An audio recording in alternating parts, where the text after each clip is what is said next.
questions that alongside, while we are talking here. So these are the topics that we will be covering.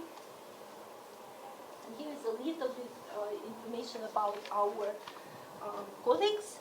So at the top of the list, we have 3 members of staff who are teaching language modules. Ekaterina Chun, she's originally from Novosibirsk in Russia, and she's usually teaching at high levels. And so she will be the main person you will see, particularly in the final year, but also, for example, in 2A module. And then Branka Grandi, you will see Branka a lot in your first year. Too much? Yeah, almost too much, especially if you are an ab initio student. And then Olga Zabutkina, she's teaching all the modules, all language modules, on all modules, and she's also teaching professional communication, business Russian, which we are offering as a final year module, which is also quite unique. Course, I don't think any other universities have it. And then you have 5 research. You can see 5 research members of staff. Andy Byford, his interests lie in history of sciences and history of professions. Alexander Harrington is a specialist in Russian poetry. Anna Akhmatova, 20th century Russian poetry in particular. My research focuses on material culture, culture history, and a little bit of literature from 17th century to early 19th century, but I've done also some work on 20th century. Dusan Radunovich is a specialist in critical theory, cinema, and visual cultures. And then Patrick Zhuk, he is our new member of staff, and he used to be our own student. And Branka, that was one of his teachers, and now he's a professor, and he moved to us from music department. So he is a specialist in Soviet music and Russian music more generally, and aesthetic theory as well. And also now we have a PhD researcher, Vladimir Lipotsiani, who will be contributing to one of our first year modules, culture modules next year. And we also have an affiliated member of staff, Sergei Telenev, who will be whom you will see if you continue with your studies of Russian, or not of, if you continue your studies to an MA level and will decide to go into translation studies, for example. Our team is very international, which I think is something, something quite important and helpful, because we all came from different cultures, we all came from different ideological structures, so to speak, so you will have different perspectives on the topics and the events that we will be covering. Branka is from Croatia, Katya, Ekaterina, and Olga Zabutkina are from Russia originally. Andy Byford is half Serbian, half British. Alexander Harrington was born in the UK. I spent 1/3 of my life in Russia, 1/3 of my life in America, and now here it's my 11th year at Durham. And then Dusan is from Serbia as well, and Patrick has also kind of a mixed heritage, Irish and Polish. And Vladimir is actually half Georgian and half Kazakh. So there is, and Sergei was born in Crimea. So a lot of different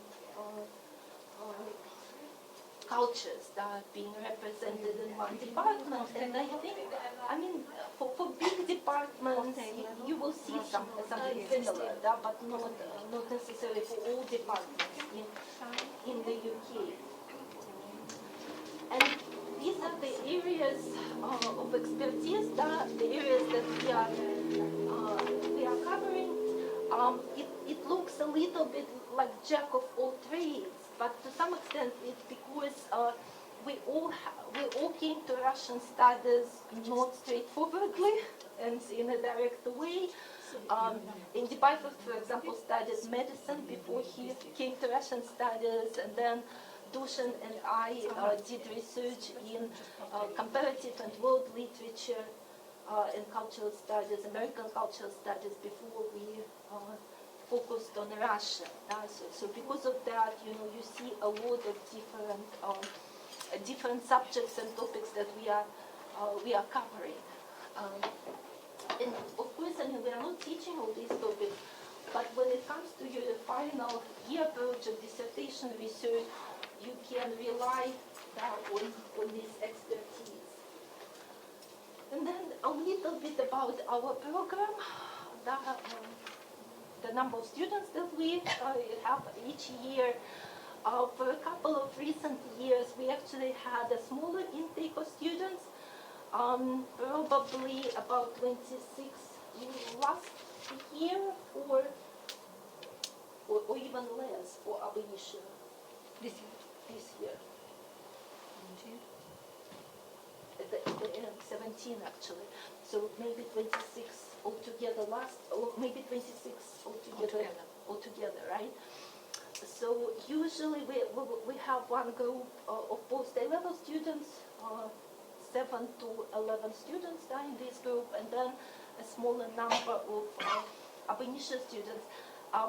But we actually, there was a lot of interest in Russia this year. So last year we had only 3 students coming to open days from an ab initio group, and this year we actually had already 20 for all open days. So we actually think that there will be an increase in the number of students. But actually for you, the less the better. Because we are still running 3 groups in the first year, no matter whether we have 20 students or 30. And we usually don't have more than 30. So in this way, it's very cozy department, and it's a good variety. For example, if you are studying French, it's a big department, a lot of students. So you might feel sometimes a little bit lost. Whereas in Russian, it's a smaller department and everyone knows each other and everyone is accessible. It's a good community, I think. So you won't get lost. We will find you. We'll make sure we will find you and support you. In terms of, so I already talked a little bit about language groups. We like to have about 8 students, particularly in oral classes. But no more than 10, 11 students, at maximum. For seminar classes, so for each cultural module you will have a lecture or a kind of interactive lecture every week, and then a seminar every second week. And for these seminar classes, we usually divide students in 2 groups, if it's a large group. So about 15 students. And then something that will be quite important for Russian studies is that there is a lot of focus on interdisciplinarity, as you've seen from the topics that we are studying ourselves. And there is a lot of focus on cultural history. No matter what you are studying, you will actually get cultural history on top of everything else.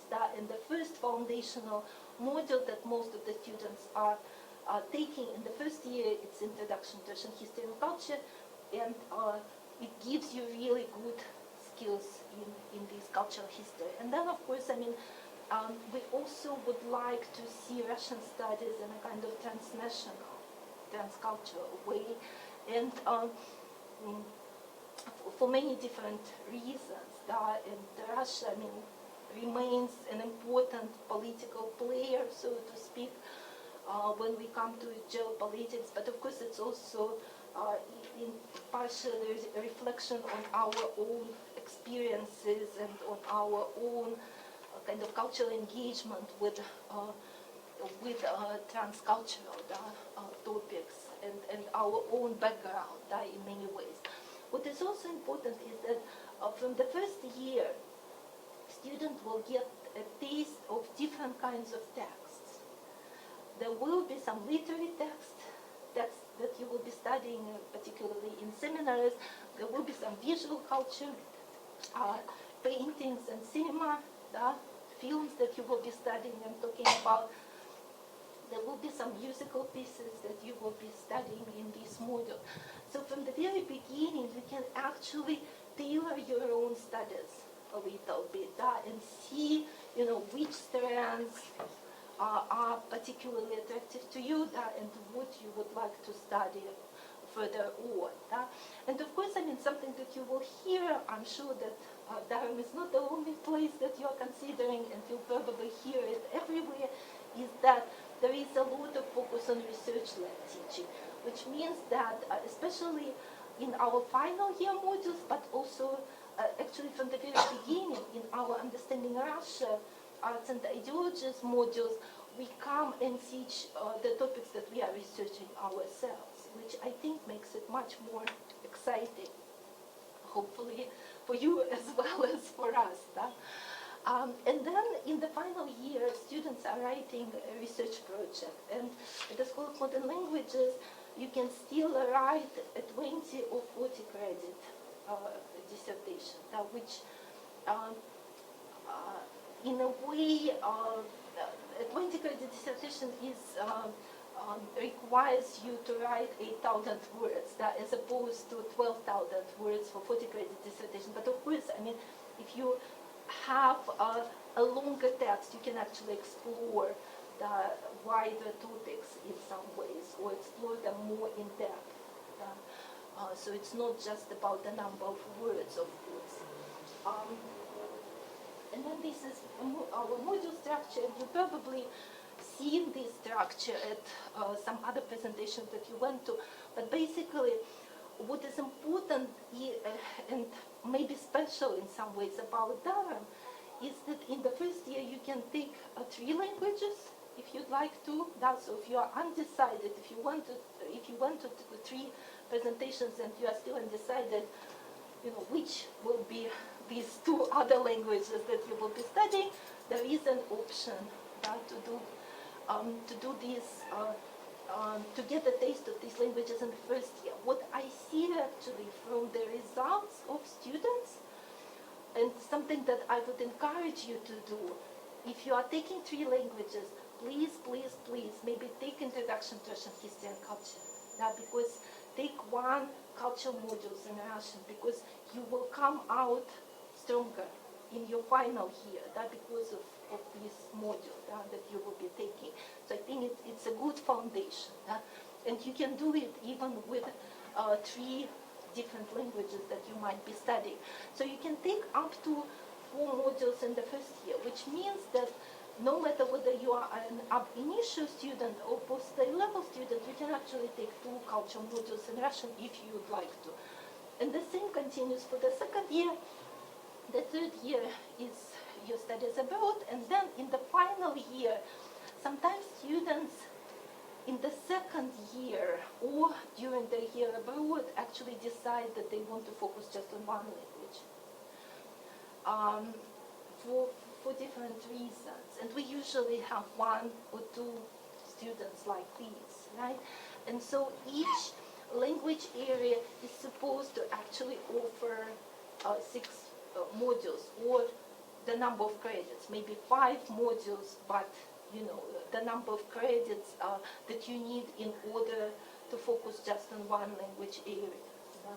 So this is probably important. And now so these are the modules that we are offering